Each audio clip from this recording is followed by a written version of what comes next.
Let's take a look at this video and you will see yourself how ignorant this guy is, who is trying to debate with Professor Marandi and the next guy, where they both argue about Iran and ISIS connection. Take a listen. Clear, Professor Marandi. The only difference between this appearance and your previous ones is that always before you've appeared on your own. And this time we thought it would be more interesting to have other panelists who don't share your views, who might have their own insight into what happens in Iran. And it seems to me, hang on. And it seems, but it seems to me, though, Professor Marandi, you don't like being challenged by other people, do you? That's the reality. Iranians. I'm from Iran, sir. I'm from Iran. But let me tell you something. I'm Iranian. You're just proving my point. Listen. You're just proving my point. I'm not supposed to talk. I'm echoing the voice of the Iranian people inside Iran. You cannot sit where you're sitting. They cannot sit where you're sitting. You're not achieving anything by this. You have prevented me from speaking. All right, let's allow. All right, Elika, let Professor Marandi now respond. Professor Marandi, but I haven't finished my sentence for him to respond. Can I finish my sentence? Wait a minute, Elika. Don't talk over him. Let him respond. Yeah, so Professor Marandi. I'm glad that they've proven my point, and that was the objective all along. You have a token Iranian to pretend that you have an open debate, and then you bring in people one after another, and I have not interrupted a single person. I have not interrupted anyone. That's also a lie. But anyway, just to respond, first of all, we all know who created Al-Qaeda. We all know who created ISIS. We all know who created the tragedy in Afghanistan. It actually began before the Soviet Union invaded. Brzezinski proposed a plan to Carter, and that's when things began to roll. And the 1980s was the decade where Al-Qaeda was on the rise. Then in Syria, we had Operation Timber Sycamore. Your American guest speaks about who do I condemn terrorism.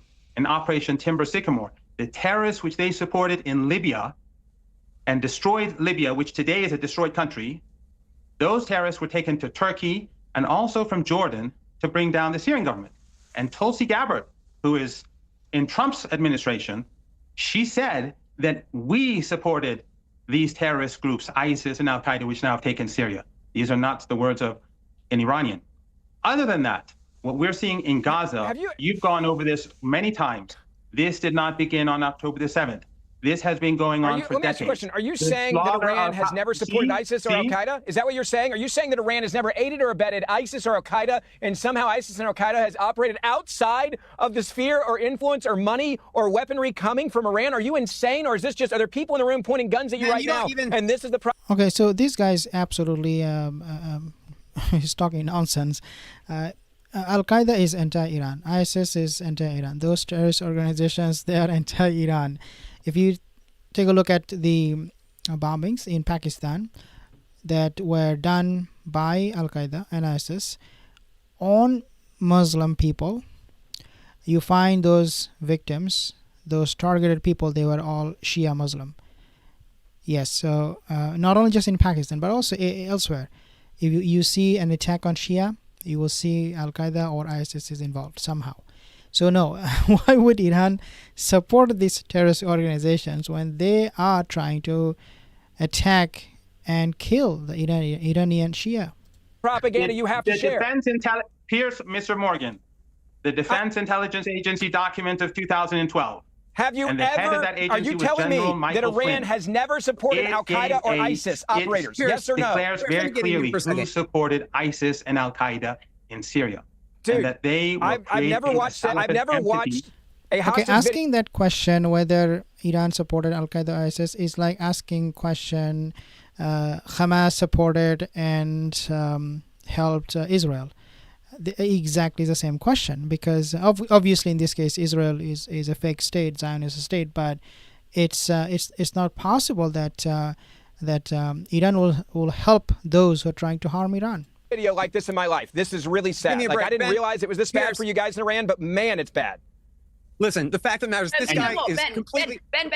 No, let me just answer. It's not bad. It's not bad. As I You're said right before, that it is bad. But no, you don't go interrupt. and You said look you don't at the interrupt. documents You said you don't interrupt. the I'm Defense speaking now. Intelligence Agency. This other woman, she is such a nonsense that Marandi is ignoring her altogether. I'm like, shut up. I mean, he's like, shut up. I mean, who are you? You don't have any expertise. You're nobody. Why you are making some noise here? Just shut up. 2012. You're the one interrupting me, lady. What the hell? General Michael Professor Flynn Marandi, you are interrupting the female You're panelist. interrupting. Okay, so I did say I didn't interrupt. Let her speak. Let me finish. You're right. That Speaking. Because you interrupted me when you started speaking again. You are right that it's so bad in Iran. Okay, I want to clarify this. You're so right that it's bad in Iran, that the actual people that represent the people of Iran cannot come to this show. And this is a person that enjoys the privilege of siding with the regime, and therefore his voice can be heard. But what you're wrong about is the idea that he would criticize this regime if he had the chance.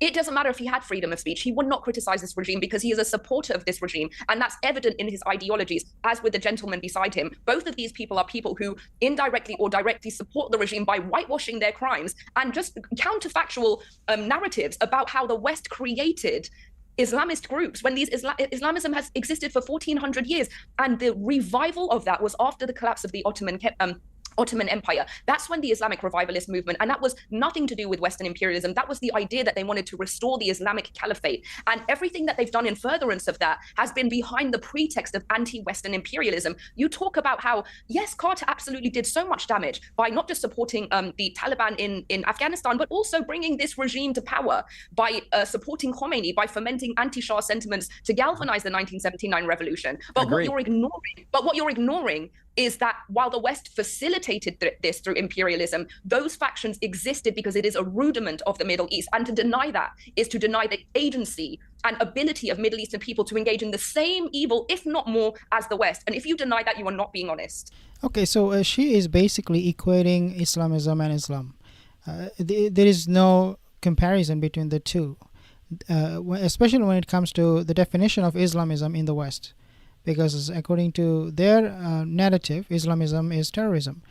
But she is trying to impose the view that this terrorist religion is around for 1400 years, which is absolute lie and outrageous, very, very outrageous, this kind of claim. If you take a look at the Quran, you will not find one verse talks about sword. It doesn't even mention the word sword. But if you take a look at Bible, you find hundreds and hundreds of times. We have lived, the Muslims, we have lived with Jews and Christians for centuries. Never had any problem. In fact, the Jews will come to the Muslim ruler for protection. They will not go to the Christian ruler. So when she is labeling Islam as Islamism, as a terrorist organization or religion, it is something pathetic. All right, let me go here for a minute. Scott Horton. What we have here is an obvious and basic aggressive refusal to distinguish between the Sunnis and the Shiites in the current wars over there. In Iraq War II, 4,000 Americans died fighting against the Sunni-based insurgency that was led by al-Qaeda in Iraq, was the vanguard of that, and they fought on the side of the Shiite alliance, which was also backed by Iran. That was Skiri, Dawa, and the Sadrists. Now, when our friend here says that Iran backed guys that killed the Americans in Iraq War II, that wasn't backing al-Qaeda and the radical Sunnis against America. That was their support for Muqtada al-Sadr, who America was fighting the whole war for, but also for a short time in 2004 and in 2007 turned on him and attacked him. And 500 Americans died fighting Iraqi Shiites, not Iranians. And as I demonstrated in my book enough already, I got 10 different sources of American reporters there where American soldiers found these factories where they were making these EFP roadside bombs in Iraq, being made by Iraqis, okay? So, no, Iran did not back al-Qaeda. They backed the same side America backed against al-Qaeda in Iraq War II. And then you talk about Syria.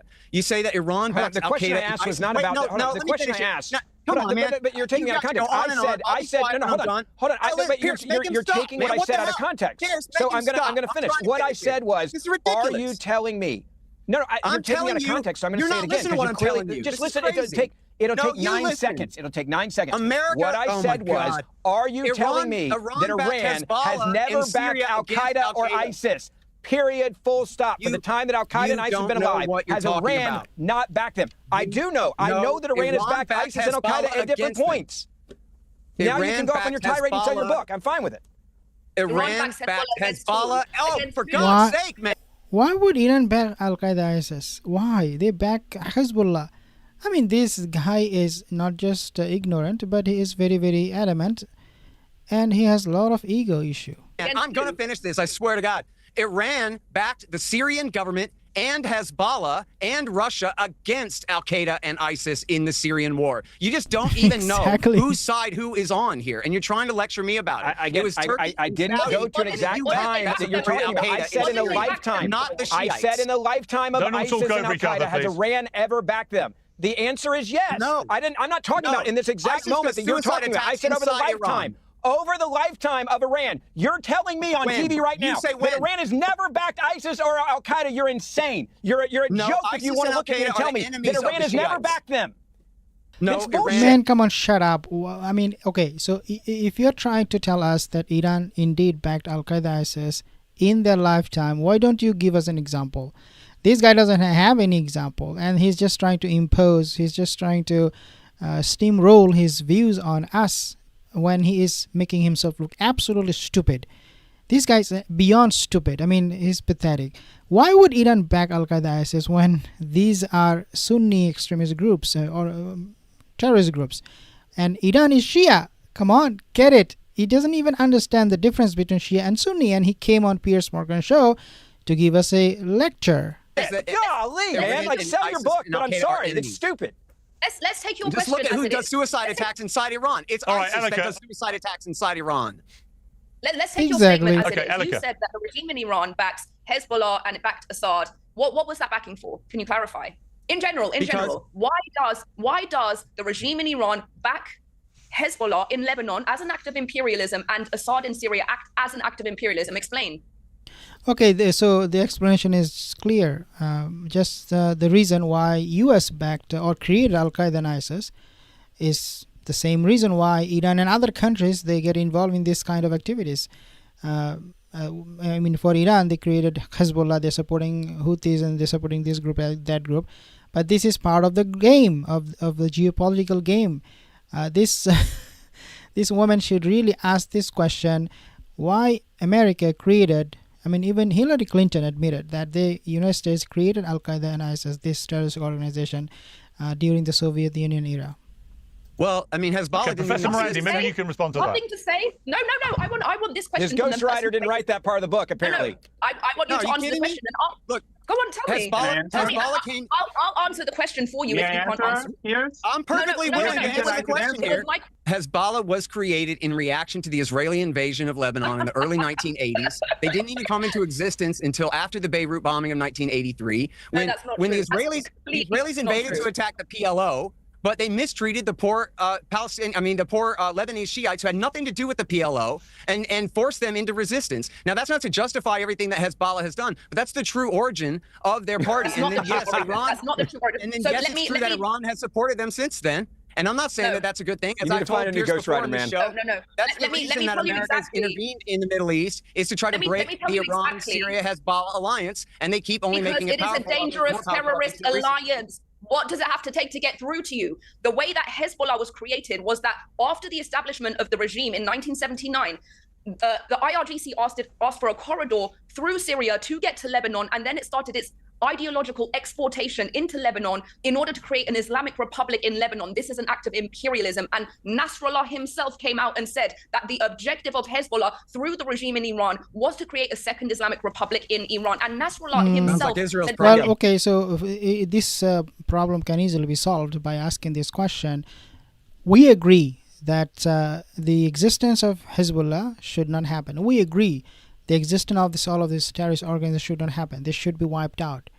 But at the same time, the question is, what happened on 1948? Who started all of this? Who kicked out people from their own homeland? Who is massacring, who is committing this genocide today? Who? If you answer that question quite honestly and you say IDF, Israel, then we can all agree that none of these terrorist organizations should exist, whether it is Hezbollah, the Houthis, or anybody for that matter. They have no right to exist because we want to live in peace.